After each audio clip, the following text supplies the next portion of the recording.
Jess, maybe we could start with you saying your name, your specialty, and what state you reside in. Sure. I'm Jessica Degley Alberti. I'm a family nurse practitioner. I've been in primary care for 13 years now. I work at a community health center in Worcester, federally qualified health center. Um, Okay. Worcester, Mass. Worcester, Mass. Sorry. Yep. So let's go now to how things looked and what led you to come to coaching.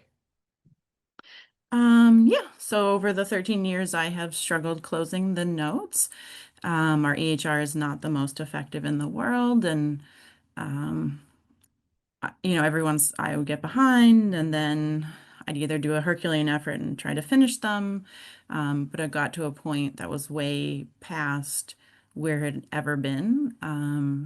And so my open notes, I think it was like maybe March or April that I saw your ad. And so I had some open notes way back to November. It was a particularly hard winter with illnesses for my kids and trying to maintain work at the same time. Okay.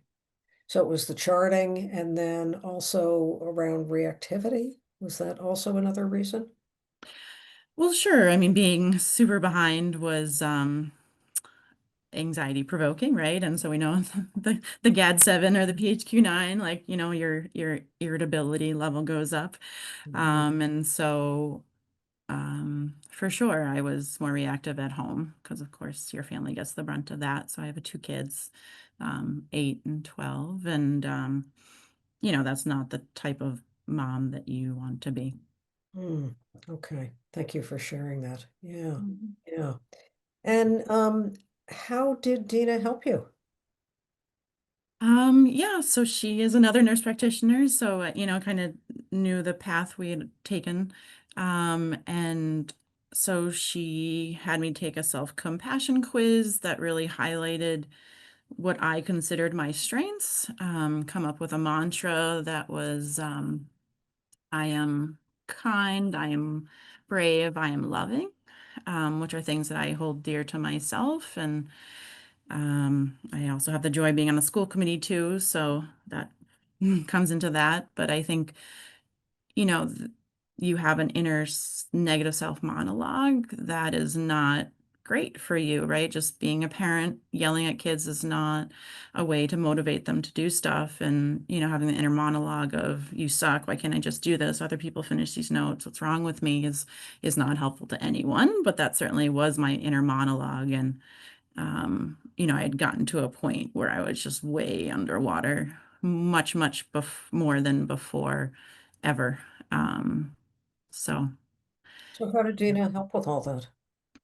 yeah, so the self-compassion quiz came up with that mantra, and I realized I had kind of done that before, but not consciously. So I had changed my password to like work sucked or something along those lines. And then, um, after typing that 20, 30 times in a day, it really was quite a bit of a downer. So, um, changing it to something, including something that brought me joy, rather than being a negative mantra, really, so having that mantra that I said consciously every day, Mm. um, you know, taking that moment before going into an exam room to take a deep breath, to try to tame the chaos that was in my brain before entering into a new room.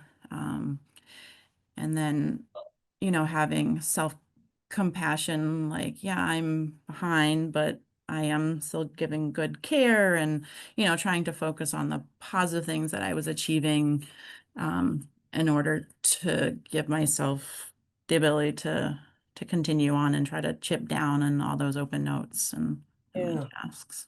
You told me that you moved from a backlog from November to a backlog from July. Big, Yes. big Yep. movement. So Yeah. it's significant. Yep. I was able to chip away day at a time and week at a time and month at a time.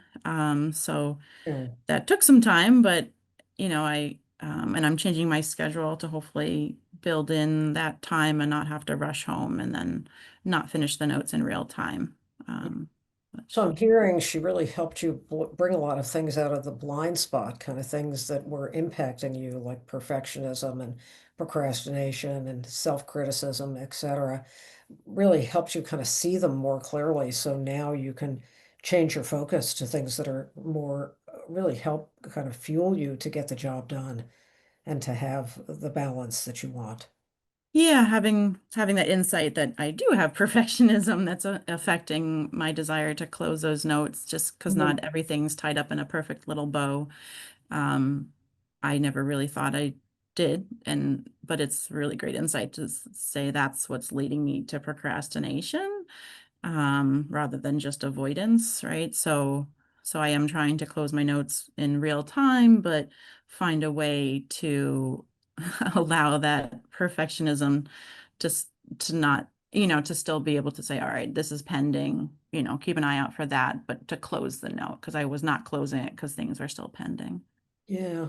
What would you say to somebody, to another NP or PA who's struggling with charting, doesn't really know what this whole coaching thing is, maybe is a little bit skeptical, and what would you say to them to help them understand how it's been helpful for you? So I think coaching with Dina and MD can help has really helped give me some insight about kind of what's happening in the background and why, in my head, and why it has led to me being behind.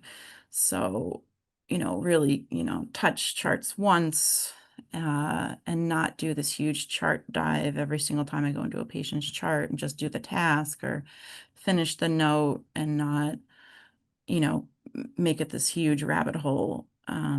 So I think it's really helped on my journey to be more efficient with my time. It certainly, I'm still on the journey, but it has really helped me give me a lot of insight on why I was doing things and to help work on that to not be such a barrier.